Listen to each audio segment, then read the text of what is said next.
পরিবারের হাসির পেছনে একজন প্রবাসীর কান্না লুকানো থাকে। বিদেশে টাকা জমে কিন্তু শান্তি ফুরিয়ে যায়। প্রবাসী মানে দিনে পরিশ্রম, রাতে একাকিত্ব।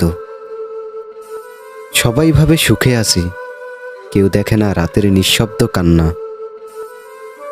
বাড়ির খবর শুনতে ফোন ধরি, কিন্তু ফোন ধরার পর বুকটা আরো ভারী হয়ে যায়। যে দেশে আমি কাজ করি সেই দেশে কেউ নেই যে আমার খবর নেয়। বাচ্চার মুখে আব্বু শব্দটা শোনার আগেই চলে যেতে হয়েছে বিদেশে। আজ ভিডিও কলে ডাকে, কিন্তু ছুঁয়ে দেখতে পারি না। প্রতিদিন পরিশ্রম করি, কিন্তু মনটা পড়ে থাকে ওর ছোট্ট মুখে, যে মুখটা শুধু ছবিতে দেখি, বাস্তবে ছুঁতে পারি না। বিদেশের আলোয় দিন কেটে যায়, কিন্তু মনের ভেতর অন্ধকার জমে, কারণ আমার সন্তান আমার পাশে নেই। ছোট্ট হাতগুলো যখন ফোনের পর্দায় স্পর্শ করে, মনে হয় যদি একটু ছুঁয়ে দেখতে পারতাম। যে সন্তানকে নিজের হাতে ঘুম পাড়াতে চেয়েছিলাম, আজ ভিডিও কলে তার মুখ দেখা আমার একমাত্র সুখ। বিদেশে আছি স্বপ্নের জন্য, কিন্তু প্রতিদিন মনে হয় এই স্বপ্নের চেয়ে আমার বাচ্চার হাসিটাই বড় ছিল। নিজে একা কষ্ট পাই, শুধু যেন ঘরের কেউ কষ্ট না পায়। বিদেশে হাসি মুখে থাকি, ভেতরে কান্না লুকিয়ে রাখি। চেনা মুখ নেই, আপন কেউ নেই, চারপাশে শুধু অচেনা ভাষা আর নিঃশব্দ রাত। সবাই একসাথে ঈদের নামাজে যায়, আমি এখানে শুধু ভিডিও কলে তাকিয়ে থাকি। হৃদয়টা ফাঁকা মনে হয়। ফোনে বলি আমি ভালো আছি, কিন্তু ওরা জানে না এই ভালো আছি কথাটার ভিতর কতটা কষ্ট লুকানো আছে। ঘরের চার দেওয়াল বদলে গেছে, কিন্তু আমি পারিনি বদলাতে। মায়ের হাতের ভাতের গন্ধ, বাবার ডাক, ভাই বোনের হাসি। হাতে টাকার নোট আছে, কিন্তু বুকের ভিতর শূন্যতা। এই টাকার জন্যই তো ঘর ছাড়া, অথচ ঘরটাই হারিয়ে ফেলেছি। প্রতিদিন নিজেকে বলি আর একটু সহ্য কর, একদিন ফিরবি, কিন্তু সেই একদিন কবে আসবে জানি না। মায়ের কণ্ঠ শুনলে বুক কেঁপে ওঠে। মা জিজ্ঞেস করে, কবে ফিরবি রে বাবা?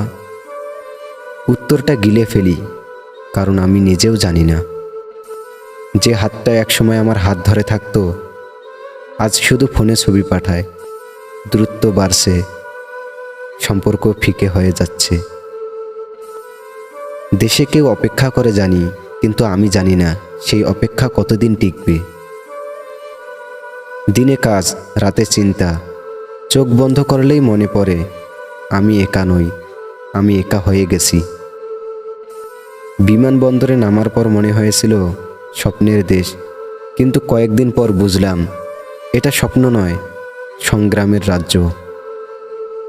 প্রতি মাসে টাকা পাঠাই, কিন্তু ঘরে যে ভালোবাসা হারিয়েছি সেটা আর ফিরে পাই না।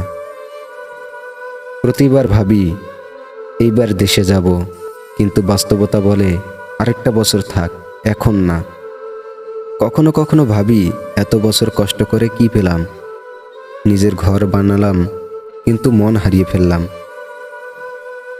সবচেয়ে বড় ভয়, যদি এখানেই শেষ হয়ে যায় জীবনটা, তাহলে আমার লাশটাও কি ঘরে ফিরবে? প্রবাসের হাসিটাও কষ্টে বানানো। হাজার মানুষের ভিড়ে থেকেও আমি একা। বৃষ্টি নামলে মনে হয় এখন যদি নিজের বাড়ির ছাদের নিচে থাকতে পারতাম।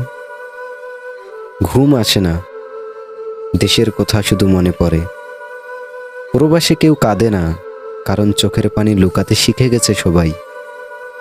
প্রতিদিন টাকা পাঠাই, কিন্তু কেউ জিজ্ঞেস করে না আমি কেমন আছি।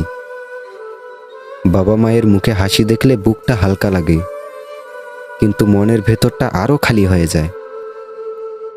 দিন শেষে শুধু একটাই প্রশ্ন, আমার এই কষ্ট কি কেউ বুঝবে?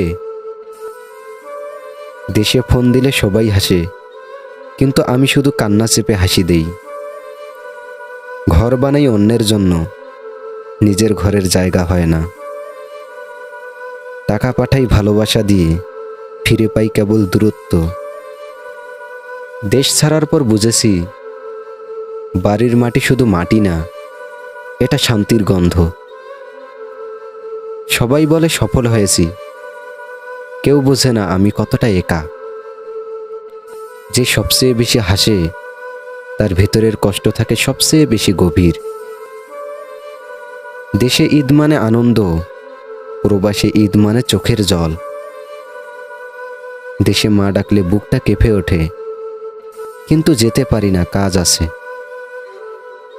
প্রবাসী মানে দিনের আলোয় শ্রমিক, রাতের আধারে কাঁদতে থাকা মানুষ।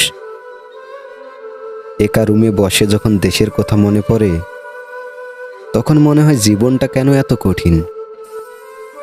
বিদেশের আকাশে তারা অনেক, কিন্তু একটাও আমার নিজের নয়। শেষে শুধু বলবো, প্রবাসী হওয়া মানে বেঁচে থেকেও প্রতিদিন একটু একটু করে মরে যাওয়া।